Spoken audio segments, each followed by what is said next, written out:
The worst thing is having certain names poisoned for you. Every time you hear that name, your gut twists and you feel sick and unsettled or angry. Yup.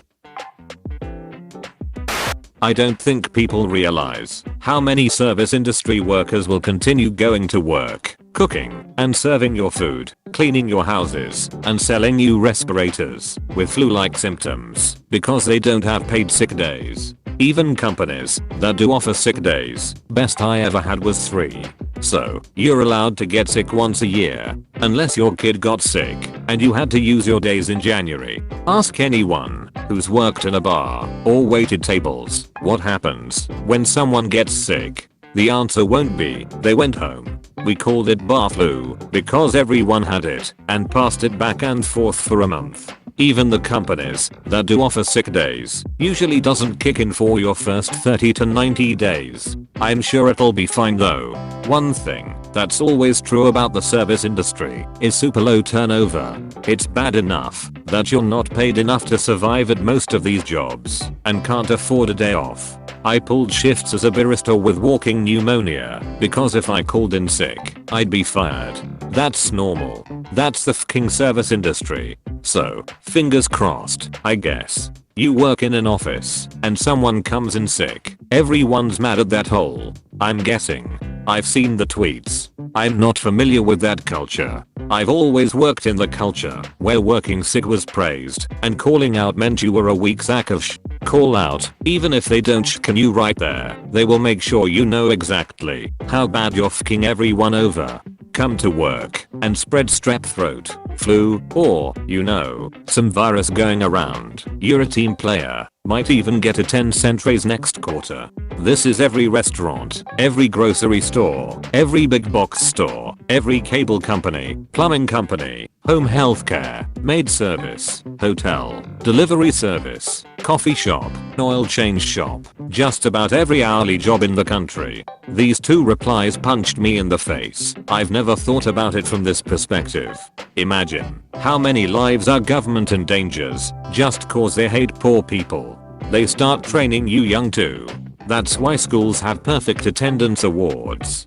Congratulations, you showed up at school sick and infected your teachers and classmates. Here's a certificate with a gold star. I still feel guilty 15 years after the fact for going to work with pneumonia. I could have made anyone sick, but I also didn't know at the time that a coworker had HIV. I could have killed her because our job didn't have sick days.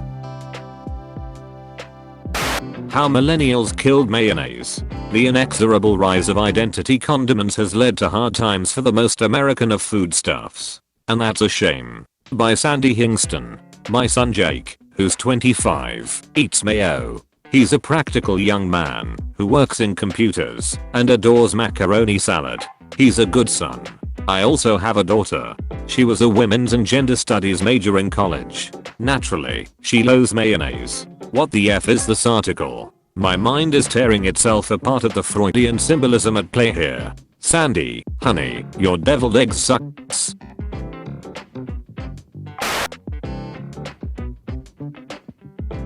Hello, dearest perverts. Please, welcome our guest cartoonist today, Razor McG, here to explain whatever the F this fetish is. I want Silk Hydro to grind my pee-pee clean off my body with her razor face and leave me with a perfectly smooth crotch region. Before you speak, think. T. Is it true? H. Is it helpful? I. Is it inspiring? N. Is it necessary? K. Is it kind? Interesting how so many people will agree that mothering is the hardest, most intense, most important job in the world, but the people who perform the work of mothering for money, daycare workers and nannies, are paid wages, and nobody cares. It's almost as if we glorify motherhood to convince women to have children, but actually consider the gendered work of caretaking to be worth next to nothing.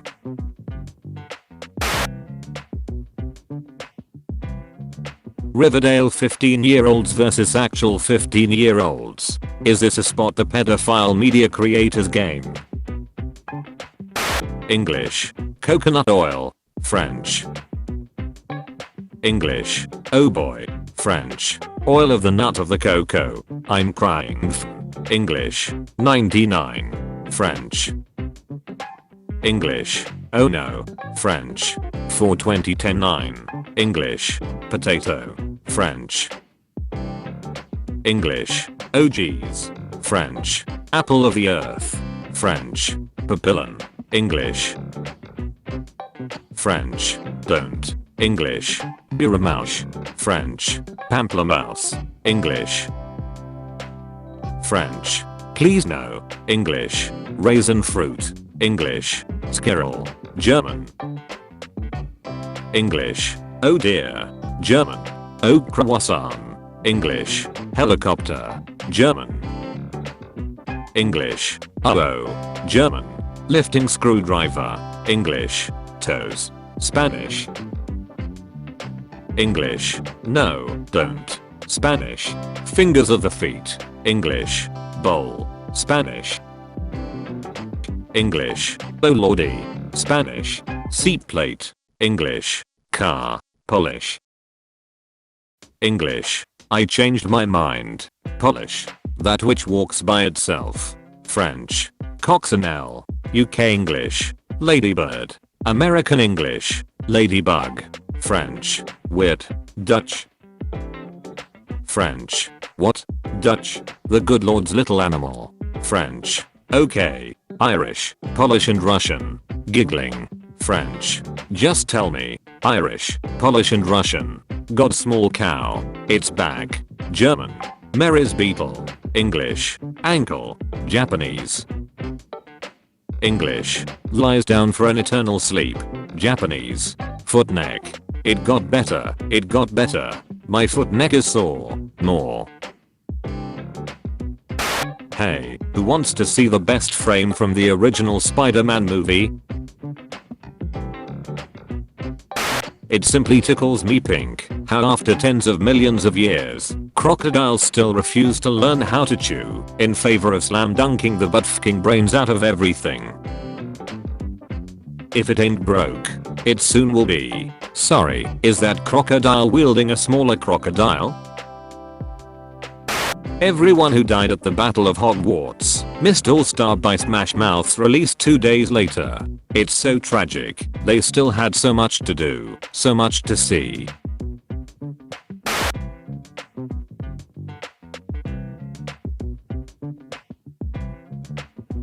So, how about a movie starring Chris Evans, Chris Pine, Chris Hemsworth, and Chris Pratt, directed by Christopher Nolan, naturally titled The Crisis. The Crisis. Coming out this Christmas. I wish I could terrorize ancient people with things that are commonplace today, releasing a Roomba into the Greek forums. One time this dude was being stupid, so I said, well, you can't spell stupid without you. And he got really angry and shouted, well, there's an I in stupid too. And I just stared at him for a really long time. When I click a dialogue option, I don't actually agree with to get support points. Isn't that just what you do when you're at a family gathering? Please, don't fking hide this in the tags. You can't be nice to everyone, because being nice to certain people is inherently cruel to others. In Judaism we have a saying that goes roughly, if you're merciful towards the cruel, you end up being cruel to the merciful.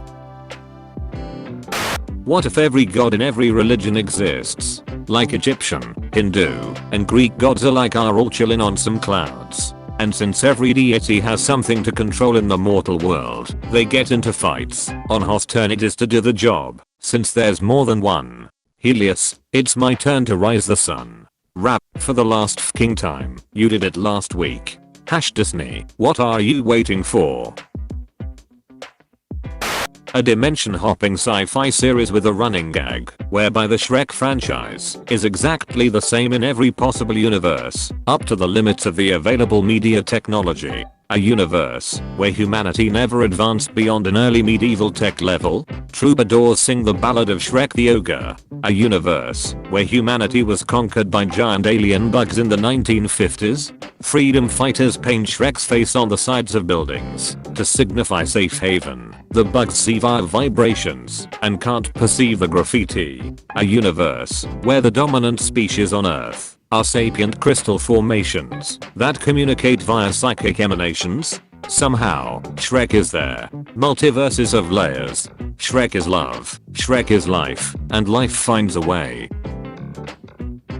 Mermaids typically have long and colorful hair because it's not hair at all. Humans often forget that aquatic biology still greatly affects a mermaid's human upper body. Mermaid hair is similar to catfish whiskers dubbed bubbles, which act as sturdy, scaled, sensory limbs. Mermaid brushes hair. Human. We are not so different after all. Mermaid hair comes alive and hugs human friend. Human.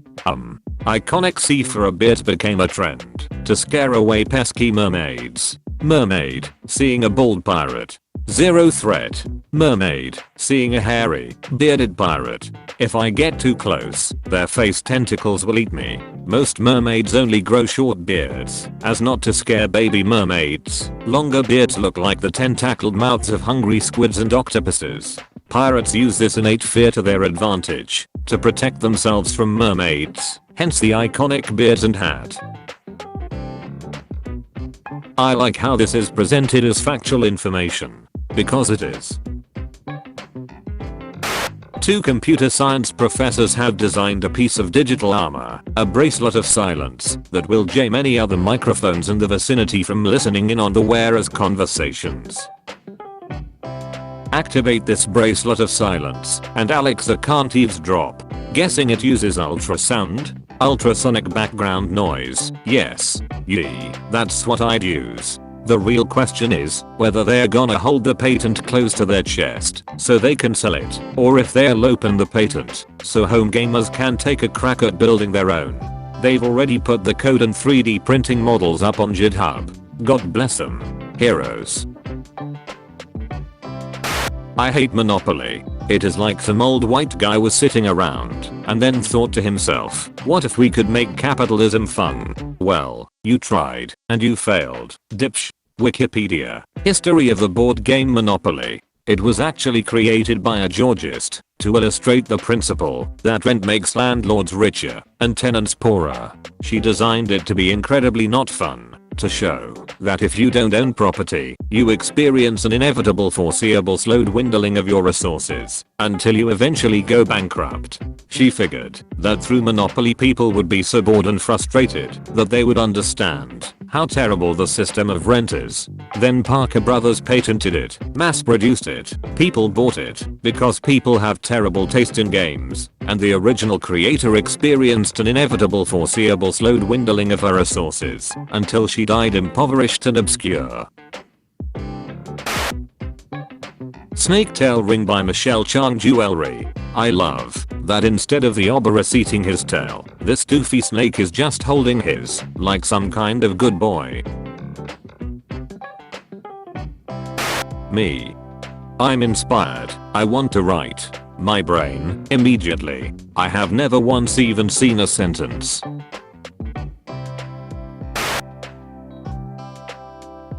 Medieval painters. What is a feline? A miserable and fuzzy humanoid perhaps.